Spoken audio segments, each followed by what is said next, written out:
The flooding isn't just causing property damage, it can pose a major health risk as well. We've received several warnings from the health department about how dirty the floodwater is. WAAY 31's Stephen Dilsizian uncovered the hazards of sewage overflow after flooding.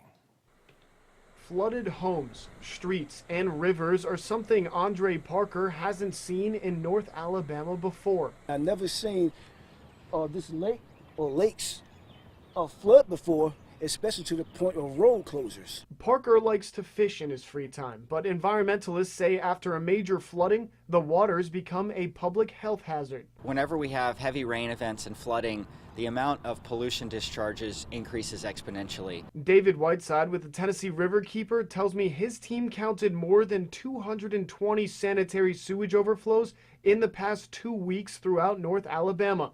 He says the combination of those overflows and runoff is putting more bacteria and pathogens in the water. Even from one cast, reel, and hook, just one splash of water in an open wound could cause an infection.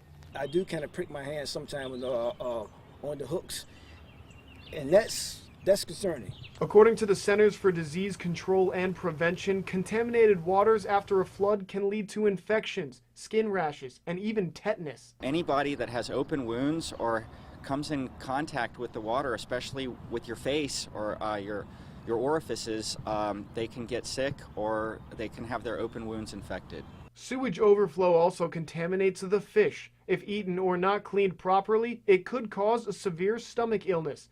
Whiteside also says you should watch your pets around floodwater. If they get in contact with contaminated water, the bacteria could track all the way back to your house.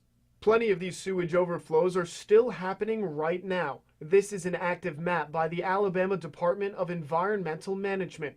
Each dot represents an active sewage overflow in the state. And if we zoom into Huntsville, we can see there are over 30 overflows still going on because of flooding. Now that Parker knows the health risks he can't see, he says, I'm engaged in a hobby that's involving water, so I'm definitely going to look at them differently. In Huntsville, Stephen Dilsizian, WAAY 31 News.